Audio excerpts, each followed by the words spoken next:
Bismillahirrahmanirrahim. Assalamualaikum warahmatullahi wabarakatuh. Alhamdulillahi rabbil alamin.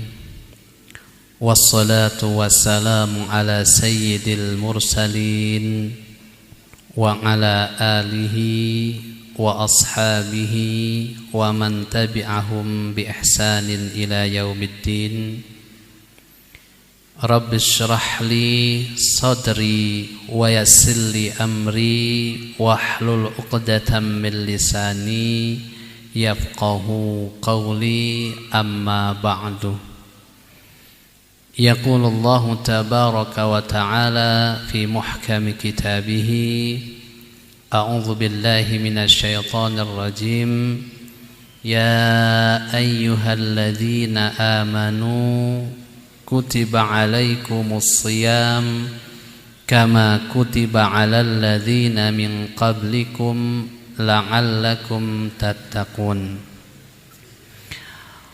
Wa qala Rasulullah sallallahu alaihi wasallam: Idza kana awwalu lailatin min syahri Ramadan suffidatis syayatin wa maradatil jin wa ghallaqati abwabin nar falam yuftah minha bab wa futihat abwabul jannati falam yughlaq minha babun wa yunadi munadin: Ya baghiyal khair aqbil wa ya baghiyasy syarr aqsir walillahi utaqa'u minan nari wa dzalika kulla lailatin. Hadirin Bapak Ibu yang dirahmati Allah Subhanahu wa taala, pertama tentu kita bersyukur kepada Allah Subhanahu wa taala atas segala nikmat yang Allah berikan. Sekaligus kita berharap mudah-mudahan Allah Subhanahu wa taala mempertemukan kita dengan bulan Ramadan dalam keadaan jasmani kita sehat, rohani kita sehat, ekonomi kita juga kuat, sehingga utuh dalam pelaksanaan ibadah selama bulan Ramadan. Namun Bapak Ibu, sehatnya jasmani, kuatnya rohani, mantapnya ekonomi itu belum menjadi jaminan jika tidak disertai dengan ilmu. Ada banyak orang beribadah, bersedekah, melakukan amalan badaniyah, tetapi justru membuat mereka semakin jauh. Kemarin kita ditanya tentang terkait hukum bom bunuh diri. Apa hukumnya? Ada orang yang melakukan bom bunuh diri. Dia letakkan bomnya di dalam bajunya, datang ke kantor polisi, datang ke hotel, datang ke tempat-tempat yang dia anggap banyak maksiatnya, lalu kemudian meledakkan dirinya. Kan yang model begini banyak. Dia ngerasa matinya mati syahid, padahal itu matinya bunuh diri. Yang dibom polisi, polisinya muslim. Yang dibom hotel, pegawai hotel banyakan muslim. Itu artinya apa? Jasmaninya kuat, semangat ruhnya kuat, tetapi karena tidak punya ilmu, mengira bahwa orang yang seperti itu dianggap taghut, halal darahnya, lalu melakukan hal yang demikian. Maka inilah maksud kami Bapak Ibu yang dirahmati Allah Subhanahu wa taala, kita harus punya ilmunya. Dulu seingat kami pernah kami sampaikan apa yang menjadi pendapat dari Imam Abu Hanifah, bagaimana perjalanan ilmu ini sesuai dan seiring dengan pertumbuhan kita, baik secara pertumbuhan fisik usia maupun perkembangan secara ekonomi. Anak kita Bapak Ibu tahun kemarin belum baligh, tahun ini sudah baligh, artinya sebentar lagi dia wajib melaksanakan puasa Ramadan. Maka ketika itu wajib hukumnya anak kita belajar tentang hukum seputar puasa Ramadan. Kalau tidak belajar dosa. Kalau tidak belajar dia puasa tapi tidak dapat pahala. Orang kaya dulu sebelum kaya dia biasa saja, enggak belajar bagaimana fikih zakat mal, ya kan? Begitu dia kaya, dia berbisnis, dia harus belajar fikih muamalah, fikih zakat. Kalau enggak dia berdosa. Ya, maka dalam rangka ini kita ingin membebaskan diri kita dari dosa, menyelamatkan ibadah kita supaya memastikan agar amalan itu benar dan pahalanya juga kemudian diberikan oleh Allah Subhanahu wa taala. Lalu kita pada pagi hari ini ingin mengupas hal-hal terkait dengan bulan Ramadan. Harapan kami nanti Bapak Ibu jika ada pertanyaan, diskusi terkait hukum tentang Ramadan, silakan kalau ada waktunya, ya. Kalau ada waktunya. Nah, Bapak Ibu yang dirahmati Allah Subhanahu wa taala, tak jarang di beberapa tempat setiap kali Ramadan kita ini selalu gelisah. Gelisah ini nanti kita awal puasa ikut pemerintah apa ikut organisasi, kan begitu? Aduh, bingung, gelisah lagi. Oke, kita ikut pemerintah, oke kita ikut organisasi. Malam mau tarawih gelisah lagi. Ini tarawih 23 apa 11, ya kan begitu, karena kita belum punya ilmunya. Oke lah 11, gelisah lagi.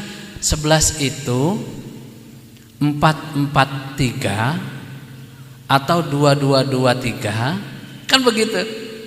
Masih ada nggak yang melaksanakan tarawih 4-4-3? Kan begitu. Kalau kita nggak punya ilmunya bimbang. Malam mau sahur gelisah lagi. Ingat hadis Nabi bahwa man lam yubayyit an-niyata fala siyama lahu, orang yang tidak berniat di malam hari itu puasanya tidak sah. Karena yang membedakan puasa wajib dan puasa sunnah itu ada di niat. Gelisah ini dilafazkan atau cukup dengan dalam hati, nawaitu shauma ghadin an adai, atau gelisah. Terus kapan berniat itu? Setelah tarawih atau pas mau sahur? Ya kan? Udah beres urusan itu, gelisahnya belum selesai. Gelisah tentang apa lagi? Tentang imsak. Begitu. Ya, ada nggak masjid yang mengumandangkan imsak? Ada. Ah, iya kan? Imsak. Itu imsak berhenti makan atau sebagai isyarat bahwa mau selesai atau mau datang azan subuh. Ada hadis Rasulullah kalau lagi makan sahur makanan masih di sendok atau makanan sudah masuk mulut, dikumandangkan azan. Kira-kira jenengan lanjutkan tanggung makannya atau dilepeh? Bapak-bapak nggak ada jawaban. Dilanjut tanggung atau gimana? Lanjut. Lanjut. Jadi begini. Memang hadis Rasulullah itu kalau udah dalam mulut, kalau udah disendok tuh, ya kan, dengar azan, nggak usah ditaruh lagi, dihabiskan. Minum. Kenapa? Waktu itu ada 2 kali azan. Yang didengar itu azan pertama, makanya lanjut aja makannya.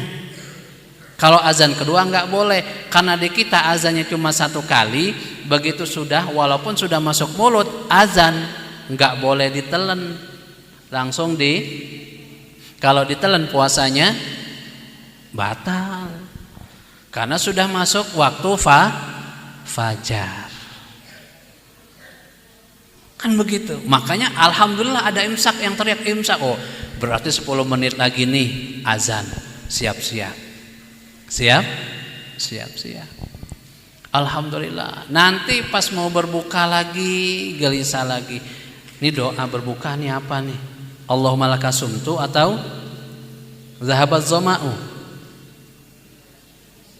Allahumma, kan begitu Ustaz. Ya, jadi ada kegelisahan kita. Kenapa kita gelisah? Karena kita ingin agar puasa kita ini sempurna. Puasa itu kan ada 2. 1 batal, 1 rusak. Batal, rusak. Ada orang puasa, kemudian ketika puasa dia ngomongin orang, jailin orang, ngelihat TV yang ada auratnya. Itu puasanya batal nggak? Puasanya batal nggak? Enggak, tapi pahalanya rusak. Kan begitu. Ketika puasa ini rusak, wajib diqodok nggak? Enggak. Kenapa? Karena tidak batal. Tapi kalau dia puasa dia makan, itu batal, baru wajib diqodho. Itu bedanya. Makanya hal yang paling penting dalam pelaksanaan Ramadan ini adalah kita paham apa saja yang membatalkan, apa saja yang merusak puasa kita. Kalau ini sudah kita tahu, kita harus mempersiapkan diri. Kita harus mempersiapkan diri supaya tidak melakukan hal itu. Karena Rasulullah sudah mewanti-wanti. Kam min shaimin, betapa banyak orang yang berpuasa, laisa lahu min siyamihi, tapi tak dapat pahala puasa, illal ju'i wal atas, kecuali lapar dan haus. Mungkin di antara 1000 yang puasanya sempurna itu puluhan saja. Apalagi hari ini Ustadz aneh nggak ngomongin orang, tapi jarinya terus nyaranin, ya kan? Nanya tuh temennya tuh, ibu-ibu biasalah kalau sore nggak sempet nyari bukaan, Bu, nanya bukaan takjil yang enak di mana? Dibalas tadinya nggak ada niatan macam-macam, oh beli di sini aja, itu enak, tapi jangan beli di ibu itu ya, masakannya nggak enak. Itu udah nyaranin berkurang. Maka nanti kalau kita hitung-hitungan, bisa jadi kita puasa tetapi kita minus kebaikan. Artinya pahala puasa tidak dapat, malah dapat dosa. Begitu, ya. Maka inilah kita ingin membahas hal terkait dengan sah dan tidaknya puasa, rukun puasa, dan jika ada pertanyaan kita diskusikan bersama-sama. Bapak Ibu yang dirahmati Allah Subhanahu wa taala. Dalam hadis Rasulullah sallallahu alaihi wasallam dikatakan, "Idza kana awwalu lailatin min syahri Ramadan." Apabila malam pertama bulan Ramadan, masuk malam pertama. Suffidatis syayatin wa maradatil jin. Sejak malam pertama setan dan jin itu dibelenggu sama Allah. Dibelenggu itu diikat. Tapi pertanyaan kita Bapak Ibu, kenapa bulan Ramadan masih banyak orang melakukan maksiat? Lalu siapa yang diikat sama Allah? Kan begitu. Tak jarang kita ini selalu mengkambing hitamkan setan atau iblis di bulan Ramadan. Makanya kata ulama, kalau kita ingin tahu siapa diri kita sebenarnya, kenalilah dirimu di waktu bulan Ramadan. Enggak ada setannya, Bu, Pak. Ya? Enggak ada setannya. Berarti Ramadan itu setannya itu adalah kita. Kan begitu. Tapi ulama dalam hal ini menjelaskan makna dari diikatnya, dibelenggu setan itu ada banyak. Tapi kita sebutkan 3 saja. 1, menurut Qadhi Iyad, makna dari dibelenggunya setan itu adalah memang maknanya ya seperti itu. Dibelenggu oleh Allah, diikat setannya mulai dari yang kecil sampai yang besar.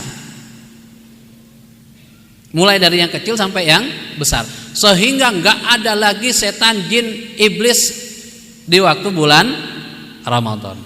Lah terus maksiat itu terjadi karena syahwat kita yang sudah terlatih. Siapa yang melatih syahwat kita? Ya setan tadi. Sebelum Ramadan kita mengikuti syahwat kita, ya kan? Begitu. Karena sudah terlatih, begitu masuk Ramadan dia bisa menjalankan syahwat itu tanpa ajakan bisikan setan.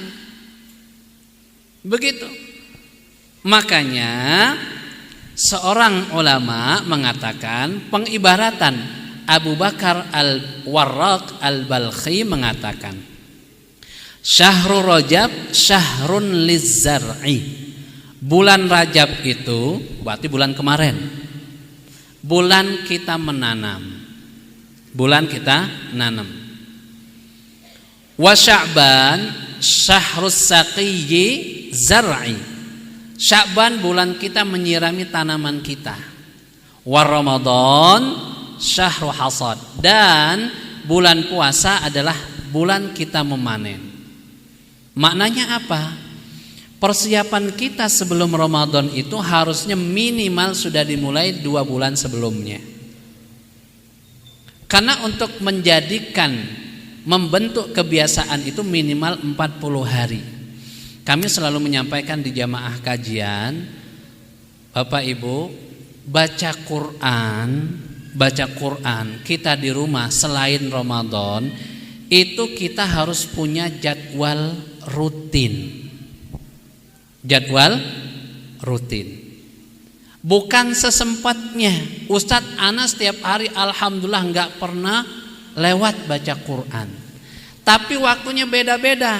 Kadang sebelum subuh, kadang ba'da subuh, kadang nanti ba'da zuhur, nanti ba'da isya. Ini waktu yang tidak teratur, sulit akan menjadi kebiasaan dan gampang untuk kita lupakan. Hari itu kita enggak baca Quran, enteng saja. Kenapa? Karena bukan sebuah kebiasaan. Tapi kalau kita mengkhususkan, artinya mengkhususkan dalam hal membuat waktu khusus, ana pokoknya ba'da subuh baca Quran. Ba'da subuh enggak ada yang boleh mengganggu saya. Ba'da zuhur, terserah jenengan kapan waktunya. Sehingga kalau terbiasa ba'da subuh, waktu jam 10 kita gelisah sudah. Duh, apa ya ini ya? Oh, ternyata belum baca Quran.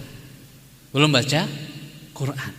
Dan dilakoni selama 40 hari, maka itu akan menjadi kebiasaan kita. Tidak asal sesempatnya. Kalau sudah menjadi kebiasaan, Kalau sudah menjadi kebiasaan, maka Bapak Ibu, ya, kita ini kan kata Rasulullah meninggal sesuai dengan kebiasaan. Sangat mungkin kita meninggal waktu baca Quran karena kita sudah terbiasa. Tapi kalau waktunya tadi nggak terbiasa, sujud, orang yang sering tahajud, ya Allah, sholat duha, jenengan mau nggak meninggal dalam keadaan husnul khatimah? Mau? Waktu sujud meninggalnya mau?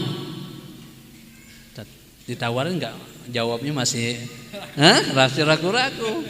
Ya, mau ndak kalau meninggalnya waktu sujud? Bapak-bapak mau? Mau. Nanti waktu zuhur mau? Husnul khotimah loh.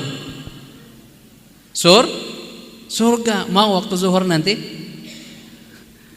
Nantilah Ustaz, anak masih kecil kan gitu kan? Ya manusia itu begitu. Sudah dijamin sama Allah, ente nanti husnul khotimah, tapi waktunya zuhur nanti. Kita nawar sama Allah, nanti ya Allah, anak saya masih kecil, anak saya belum nikah. Padahal udah dikasih tahu tuh bakal husnul khotimah. Makanya kita ini alhamdulillah sama Allah ndak dikasih tunjuk, nggak diliatin takdir kita. Coba kalau masing-masing dikasih tahu takdir hidup kita, mungkin kita sudah nggak mau hidup lagi, nggak mau kerja, nggak ngapa-ngapain. Mau nggak ngelihat takdir? Kan Allah ciptakan semua segala sesuatu itu ada takdir, ada batasannya. Tapi Allah rahasiakan supaya kita jalan itu tidak banyak pikiran. Tapi jangan dikit-dikit nyalakan takdir. Ya. Kalau seandainya Allah itu memperlihatkan, antum Abu siapa? Pak Ahmad Abu Ahmad dikasih lihat takdirnya. Kan takdir sudah tertulis ya di Lauhil Mahfuz, sama di dalam ada 2 kali itu takdir ditulis. Ya. Lauhil Mahfuz sama di sini. Abu Ahmad dikasih lihat sama Allah takdirnya 2023 bulan 4 tanggal 4 sekian usianya. Bulan 4 nanti tanggal 4 tutup usia. Kira-kira mau nggak ngurusin anak istri? Udah nggak mau lagi, fokus mau pengen husnul khotimah, nggak mau kerja, nggak mau cari duit. Kenapa? Tahu akan meninggal. Atau Abu Ahmad ekonominya dikasih lihat sama Allah. Abu Ahmad 2024 bulan 1 langsung jadi orang kaya. Lauhil Mahfuz dikasih tahu. Enteng aja dia. Tadinya ngajar, tadinya nggak mau kerja juga. Kenapa? Orang saya 2024 nanti udah jadi orang kaya. Kan begitu. Itulah kita alhamdulillah nggak ada yang tahu takdir kita. Ya. Kalau kita tahu takdir kita ya Allah. Ya. Ya, Bu, suami ibu itu takdir bukan, Bu? Takdir ya? Nah, itu bisa dirubah nggak takdirnya, Bu? Ya, takdir bisa dirubah dengan doa. Ya. Nah, kembali ke pembahasan kita. Jadi Masya Allah luar biasa.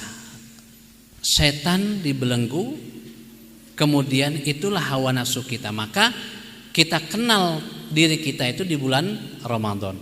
Kalau Ramadan kita tidak baca Quran, bulan yang dimuliakan, bulan yang disanjung, bulan yang ditunggu tidak hanya dari golongan manusia, bahkan semua makhluk menunggu bulan Ramadan ini. Kita tak mampu menghatamkan Quran, tak mampu ikut melakukan salat tarawih di masjid, tak mampu memperbanyak sedekah, tak mampu memperbanyak istighfar. Lalu di bulan apa lagi? Kan pertanyaan kita begitu. Maka mumpung. Itu makna yang pertama dibelenggunya setan.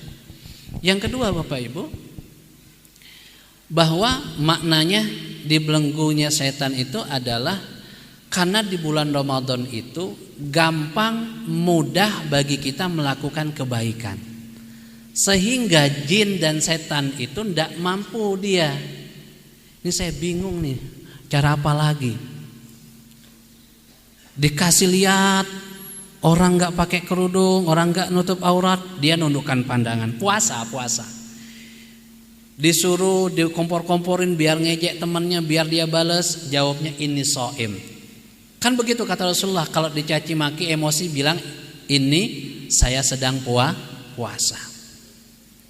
Lewat ada musik, astagfirullahaladzim. Susah setan. Kenapa? Karena di bulan Ramadan kita semua kepingin menjadi orang yang lulus dari madrasah Ramadan. Itu makna yang kedua, makanya sulit setan itu. Nah, makna yang ketiga ini adalah makna memang yang diikat sama Allah, yang dibelenggu sama Allah itu para kelas-kelas elit dari kalangan setan. Adapun yang kecil-kecil itu masih berkeliaran. Nah, inilah Bapak Ibu yang dirahmati Allah Subhanahu wa taala. Jadi betapa mulianya Ramadan ini, sampai bulan Ramadan ini surga dibuka, neraka ditutup setahun sekali. Kemudian ada penyeru yang telah terbiasa berbuat baik, tingkatkan. Yang terbiasa berbuat buruk, stop. Hormati Ramadan. Ya, makanya kata Ustaz Abu Abdul Somad katanya, kalau Ramadan itu banyak rumah sakit setan katanya, rumah sakit hantu. Rumah makan hantu katanya. Kenapa? Kaki kelihatan, kepala enggak kelihatan. Ya. Iya. Nah, ini udah kita bahas. Kalau kita punya warung makan. Apa hukum membuka warung makan di siang hari Ramadan? Boleh enggak, Pak, Bu? Ya? Kalau kita buka warung makan di tempat mayoritas kaum muslimin, ya, beda kalau kita bukanya di Bali. Bali kan banyak Hindu ya, banyak yang enggak puasa. Di kalangan atau masyarakat mayoritas muslim, bukanya dari pagi. Sudah tahu bulan Ramadan. Ini haram, enggak boleh. Tapi kalau bukanya dari jam 2 siang, memang untuk tujuannya kalau orang pesan untuk berbuka, enggak apa-apa. Kecuali jenengan dari pagi tapi enggak ngelayani. Buka pagi enggak ngelayani untuk apa ya? Artinya diingatkan. Diingatkan. Nah, nanti silakan kita diskusikan. Baik. Kita lanjutkan hadis ini dulu, lalu kemudian Allah itu setiap malam membebaskan orang-orang hamba yang dikehendaki dari neraka. Bapak Ibu, kalau Allah sudah membebaskan kita di malam, entah malam pertama, kedua, ketiga, pokoknya selama Ramadan ada hamba yang dikehendaki Allah. Jangan tanya berapa banyak, terserah Allah. Berapa ribu, berapa juta, berapa hamba yang dibebaskan dari neraka. Kalau sudah dibebaskan dari neraka, maka sejak malam hari itu sampai nanti dia meninggal, perbuatannya itu selalu perbuatan baik. Ramadannya diterima, perbuatannya selalu perbuatan baik. Apapun yang dia lakukan baik untuk orang lain, baik bagi diri. Kenapa? Karena sudah tercatat namanya selamat dari neraka. Nah, untuk selamat dari neraka, jadi orang pilihan itu dimulai dari bagaimana kita memperlakukan Ramadan. Ramadan kata Rasulullah, atakum syahru Ramadan syahrun mubarakun. Datang kepada kalian bulan Ramadan, bulan yang diberkahi. Kapan bermula berkah? Kata Rasulullah, tasahharu fa inna fis sahuri barokah. Mulai kesuksesan puasa kita sampai sore itu dimulai dari sejak sahur. Bagaimana kita memperlakukan sahur? Kalau kita sudah bisa memperlakukan waktu sahur dengan baik, maka seberat apapun pekerjaan kita akan terasa ringan. Itu bukan pada makannya Bapak Ibu. Tasahharu fa inna fis sahuri barakah. Bangun makan sahurlah kalian karena pada makan sahur itu ada keberkahan. Tapi ayat mengatakan wabil ashari hum yastaghfirun, dan di waktu sahur mereka itu beristighfar. Bangunlah di waktu sahur. Masalah makan nomor 2, karena tidak ada ceritanya orang puasa tidak sahur itu meninggal, tidak ada. Ya, tidak ada. Artinya apa? Keberkahan itu di waktu sahurnya itu. Jenengan ngelakukan apa? Kalau makan itu berkah. Baca Quran itu berkah. Makanya malam Lailatul Qadar kebaikannya itu akan didapatkan oleh siapapun, walaupun dia tidak i'tikaf di masjid. Ibu-ibu lagi haid, lagi halangan, nggak bisa sholat tahajud, malam ganjil 10 akhir, bisa nggak mendapatkan kebaikan Ramadan? Ulama mengatakan siapapun bisa walaupun tidak i'tikaf di masjid. Bagaimana caranya? Ketika dia bangun waktu sahur, bangunnya itu untuk kebaikan. Ibu-ibu bangun waktu sahur, kebenaran malam itu malam Lailatul Qadar, diturunkan oleh Allah. Dia tidak sholat tapi dia nyiapkan makan sahur. Bangunnya dia untuk ketaatan, bangunnya dia untuk ibadah, maka dia pun mendapatkan kebaikan Lailatul Qadar.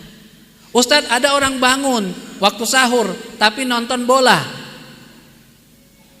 baik enggak? Ibadah enggak? Walaupun dia bangun waktu sahur, Lailatul Qadar diturunkan malam hari itu, tapi bangunnya dia tidak untuk ketaatan, dia terlewat dari kebaikan Lailatul Qadar. Terlewat dari Lailatul Qadar. Begitu. Bahkan ada orang yang memang tidak dikehendaki baik oleh Allah, dia berjaga, ya Allah pengen Lailatul Qadar. Ya, tapi perbuatannya tidak mencerminkan. Dari awal Ramadan, pertengahan, dibuat tidur sama Allah. Ya, orang pada ibadah dia tidur, lewat. Maka bagaimana cara kita memperlakukan waktu sahur? Perbanyak istighfar. Itulah amalan ahli wabil ashari hum yastaghfirun. Astagfirullah. Kan kita tarawih sudah. Kalau tahajud alhamdulillah bisa. Setelah tahajud perbanyak istighfar. Astagfirullah. Ibu nyiapkan sahur, bapak, anak, cucu semua dalam ikatan zikir, istighfar. Masya Allah. Baik, kalau ini kita bahas panjang, kita masuk ke tema Ramadan ya. Mungkin akan ada banyak pertanyaan. Bismillahirrahmanirrahim. Kita bacakan kitab ya. Takut nanti nggak sampai. Izin kami minum dulu. Bismillah.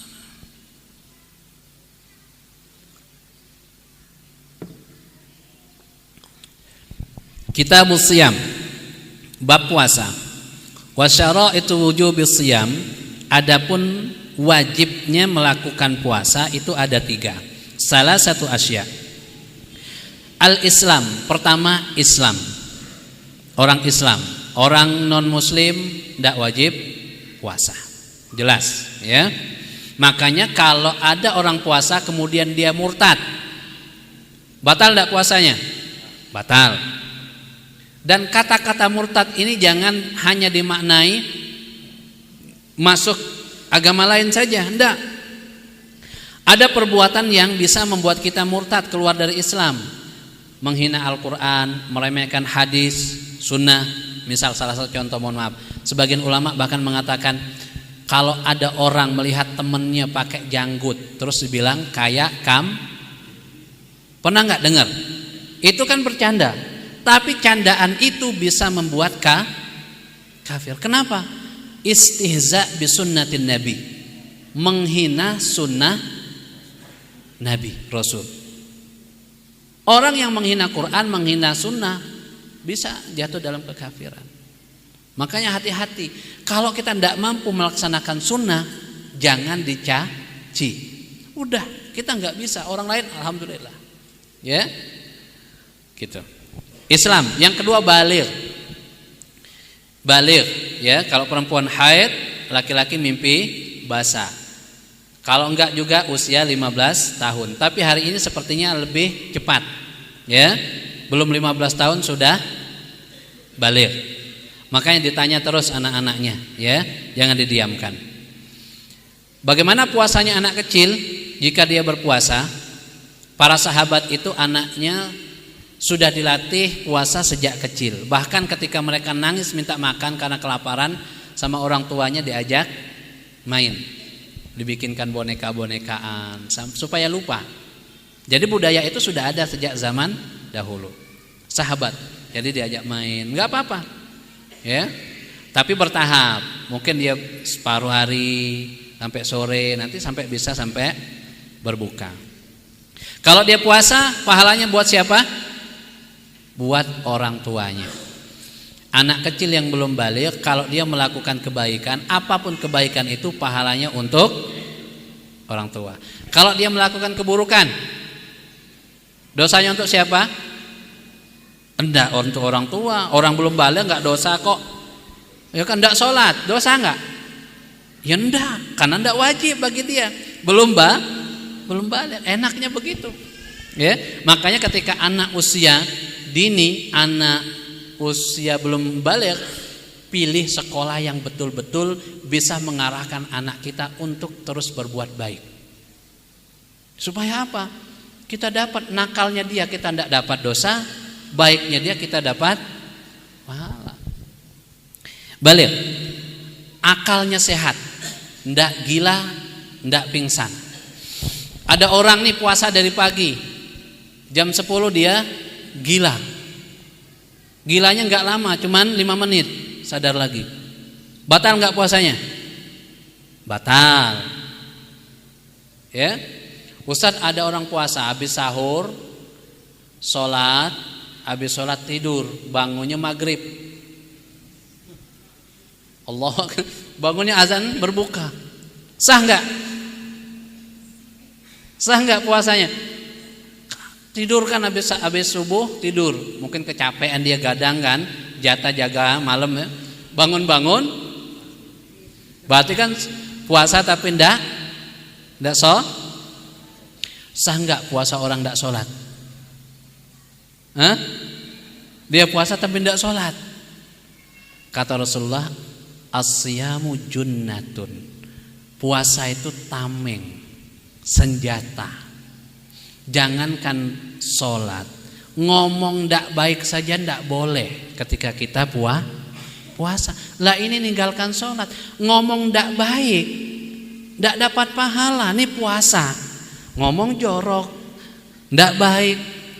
Kita lapar haus tapi ndak dapat pahala apalagi ninggalkan sholat. Ada orang pingsan, sama hampir dengan orang tidur.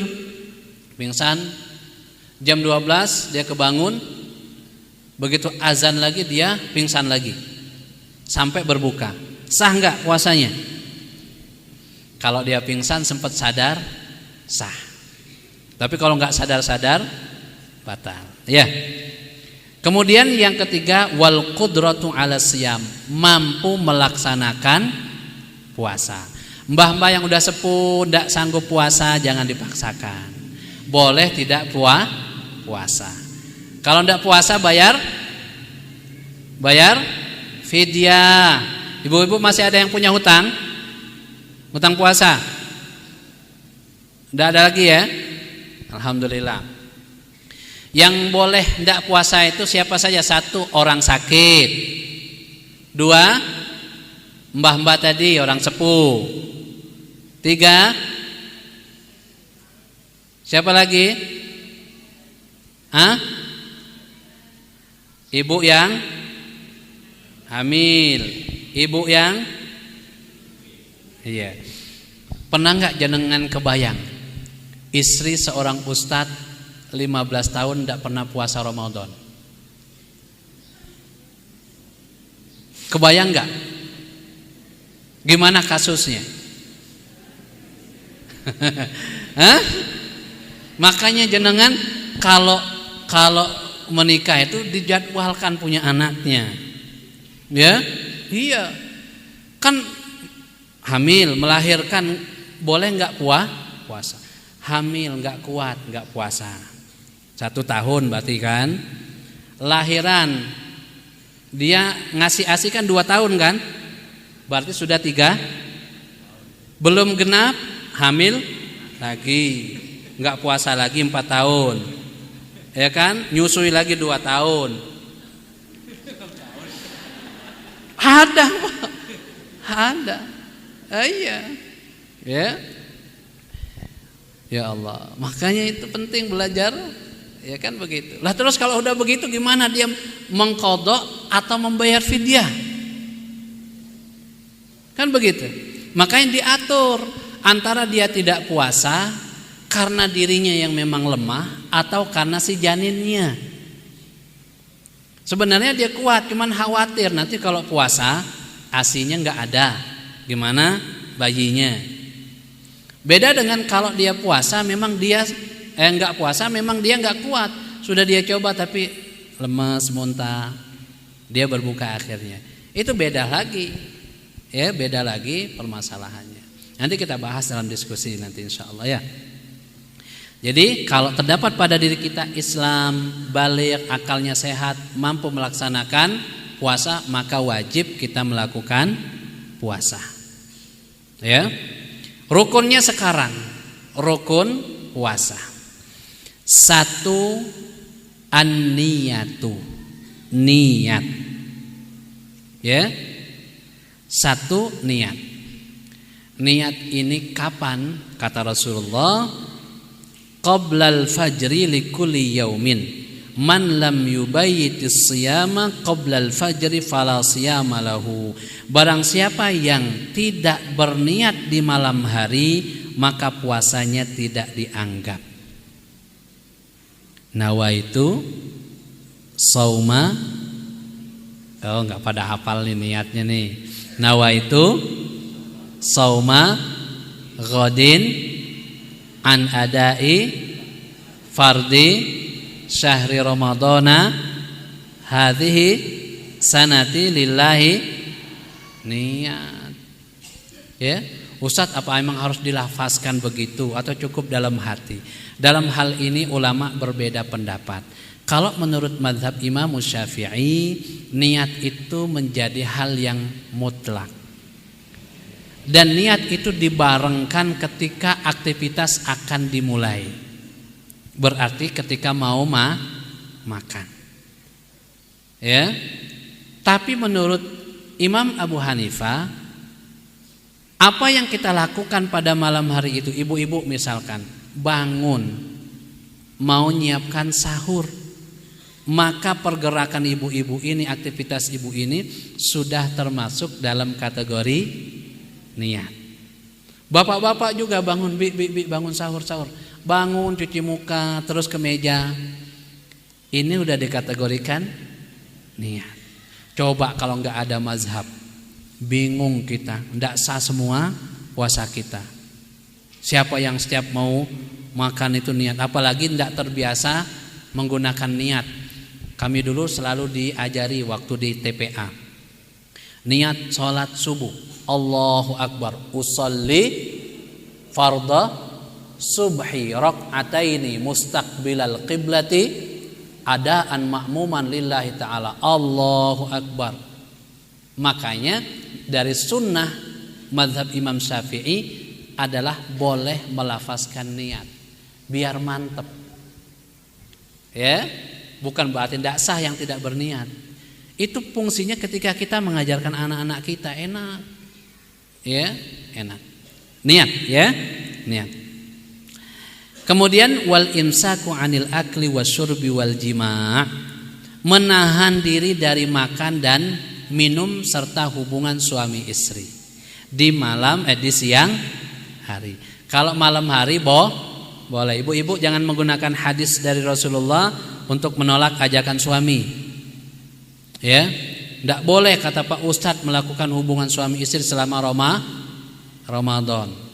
Yang tidak boleh itu sih kalau malam terserah. Kadang-kadang ada salah niat dari ibu-ibu ini. Suaminya minta, tidak mau. Alasannya apa? Pengen tahajud. Sering nggak gitu, Bu? Hah? Mbahnya nutup. Ya. Apalagi daerah kita kan dingin kalau mandi subuh ya. Mandi sebelum subuh kan. Kita pengen tahajud. Boleh enggak seorang istri menolak ajakan suami dengan alasan pengen tahajud? Pak, boleh enggak, Pak? Kata bapak-bapak enggak Kalau kata ibu-ibu enggak boleh juga. Alhamdulillah. Sama berarti ya. Nah, iya. Jadi melayani suami itu wajib, sholat tahajud itu sunnah.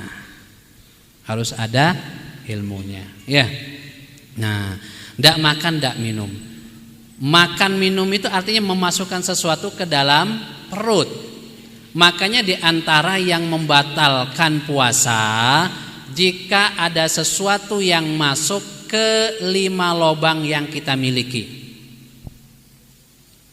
Kita semua punya 5 lubang. 3 di kepala, 2 di bawah. Di bagian kepala 1 mulut, 2 hidung, 3 2 di bawah.